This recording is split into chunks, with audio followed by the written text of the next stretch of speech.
Hello friends, welcome back to my channel. ഇത് കുറച്ച് നാൾ മുമ്പ് എടുത്തൊരു വീഡിയോ കേട്ടോ. എന്നാൽ പോസ്റ്റ് ചെയ്യാൻ ഇത്തിരി ലേറ്റ് ആയിപ്പോയി. ഇത്തിരിയല്ല, കുറച്ച് കൂടുതൽ. ഇത് Sligo part 2.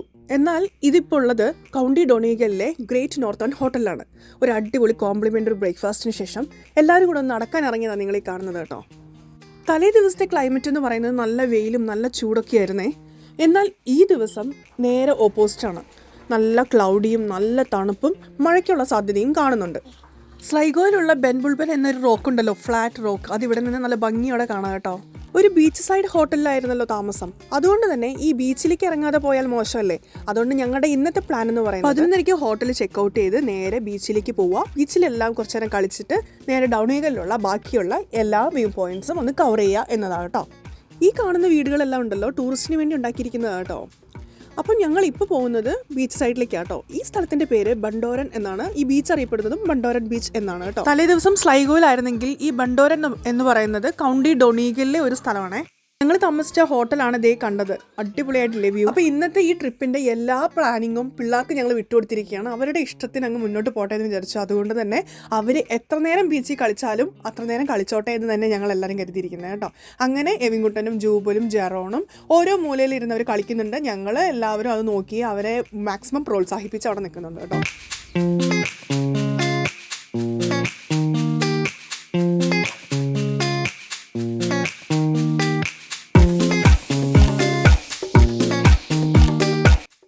Beach toy library എന്താണെന്ന് മനസ്സിലായോ?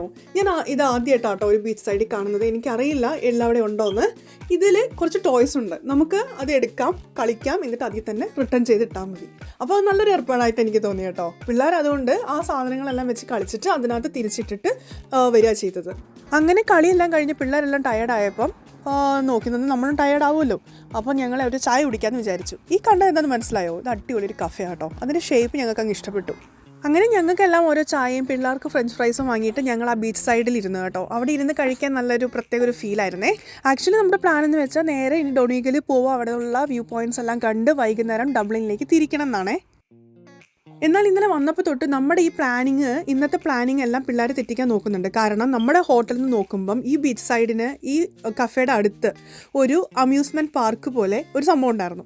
അത് ഇന്നലെ തൊട്ട് പിള്ളേർ ശ്രദ്ധിക്കുന്നതാണ്. അവരെന്തിരുന്നാലും സമ്മതിക്കത്തില്ല അവിടെ കയറിയിട്ടേ പോവാവുന്നു. അവിടെ കയറി കഴിഞ്ഞ് കഴിഞ്ഞാൽ ഇന്ന് എന്തായാലും ഡൊണീഗൽ പോക്ക് നടക്കത്തില്ല എന്ന് ഞങ്ങൾക്കെല്ലാം അറിയുന്നതുകൊണ്ട് ഞങ്ങളത് ഒഴിവാക്കാൻ മാക്സിമം നോക്കി. പിന്നെ പിള്ളേരത് സമ്മതിക്കാത്തത് കൊണ്ടും ഇന്നും നമുക്ക് പിള്ളേർക്ക് വേണ്ടി അങ്ങ് വിട്ടേക്കാമെന്ന് വിചാരിച്ചത് കൊണ്ടും അവരുടെ സന്തോഷമാണല്ലോ നമ്മുടെ സന്തോഷം. അങ്ങനെ കരുതി ഞങ്ങൾ നേരെ ഞങ്ങളുടെ ഡൊണീഗലിൻ്റെ പ്ലാൻ മാറ്റിയിട്ട് ഈ പാർക്കിലേക്ക് ബാക്കി ടൈം സ്പെൻഡ് ചെയ്യാമെന്ന് കരുതി അങ്ങ് കയറി. ഇതിൽ ഓരോ റൈഡ്സിനും ഓരോന്ന് എഴുതി വെച്ചിരിക്കുന്നത്. ചില റൈഡ്സിന് ക്യാഷ് എടുക്കുന്നുണ്ട്, ചില റൈഡ്സിന് ഇവിടുത്തെ ടോക്കണാണ് കേട്ടോ. അപ്പോൾ നമ്മൾ ഓൾറെഡി കുറച്ച് ടോക്കൺ വാങ്ങി കയ്യിൽ വെച്ചായിരുന്നേ. അപ്പോൾ ആദ്യത്തെ പ്ലാൻ എന്ന് വെച്ചാൽ ഈ 360 ജെയിൻറ്റ് വീലിൽ കയറുക എന്നുള്ളതാണ് കേട്ടോ. ഞാനും മിച്ചു ഒഴിച്ച് ബാക്കി എല്ലാവരും ഈ ജെയിൻ വീലിൽ കയറിയായിരുന്നേ. അപ്പോൾ അവർ കയറിയപ്പം ഏറ്റവും മുകളിൽ നിന്ന് ഞങ്ങൾ ഇന്നലെ താമസിച്ച ഹോട്ടലിൻ്റെ ഒരു ഫോട്ടോ എടുത്തായിരുന്നു. ഈ കാണുന്ന കേട്ടോ ഫോട്ടോ. എന്ത് സൂപ്പറല്ലേ കാണാൻ. ഞാനും മിച്ചും കയറാഞ്ഞത് കുഞ്ഞല്ലേ, അവളെ ഈ ജെയിൻ വീലിൽ കയറ്റി കറങ്ങിക്കഴിഞ്ഞാൽ എന്തെങ്കിലും പ്രശ്നങ്ങൾ വരുമോ, അവൾക്ക് എന്തെങ്കിലും ബുദ്ധിമുട്ട് വരുമോ എന്ന് വിചാരിച്ചായിരുന്നു കയറാഞ്ഞത്. പക്ഷെ കയറിയവർ പറഞ്ഞത് നമ്മൾ കയറുന്നതോ കറങ്ങുന്നതോ ഒന്നും അറിയുന്നില്ല എന്നായിരുന്നു കേട്ടോ. എന്നിരുന്നാലും ഈ ജെയിൻ വീലിൽ നിന്ന് അവർ ഇറങ്ങി വരുന്നത് വരെയുള്ള സമയം കൊണ്ട് ഞാൻ മിച്ചുവിനെ ആ അമ്യൂസ്മെൻറ്റ് പാർക്കിലെ എല്ലാ ഏരിയയും കൊണ്ട് കാണിച്ചു കൊടുത്തു കേട്ടോ. അങ്ങനെ പിന്നെ ഒരിക്കൽ ഡൊണീഗൽ പോകാമെന്ന് കരുതി ഞങ്ങൾ മാക്സിമം പിള്ളേരുടെ കളിയെല്ലാം കഴിഞ്ഞതിന് ശേഷം അവിടെ നിന്ന് തന്നെ ഫുഡ് കഴിച്ച് വൈകുന്നേരം ഡബ്ലിനിലേക്ക് തിരിക്കുകയാണ് ചെയ്തത്. അപ്പോൾ ഇതാണ് ഞങ്ങളുടെ സ്ലൈഗോ 2 ഡേയ്സിലെ ട്രിപ്പ്. ഞങ്ങൾ എല്ലാവരും ഒരേപോലെ എൻജോയ് ചെയ്തൊരു ട്രിപ്പായിരുന്നു. അപ്പോൾ അടുത്തൊരു വീഡിയോയുമായി കാണുന്നവരേക്കും thank you for watching. By.